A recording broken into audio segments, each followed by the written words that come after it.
نشون بدید، اونورش کنید، اون ورتر.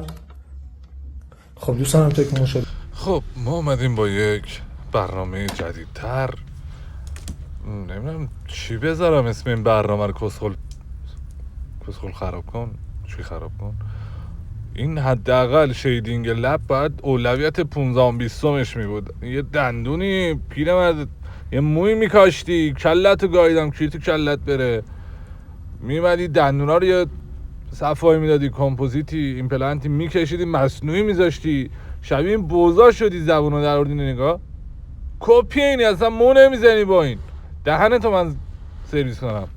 چی بگم به تو آخه؟ چه کاری بود تو کردی؟ حالا میگم چشا رو نمیتونی کاری کنی، بقیه چیزا رو درست میکردی، بعد میمدی این لب و تتو میزدی. چی؟ زبونو کسخل شدم منم، دارم هرس میخورم. ما انسان نیست که کسشره همش وا میکنم میرسم به کسشر. یا علی این فستم بفرست برای هر که اول اسمش مه داره.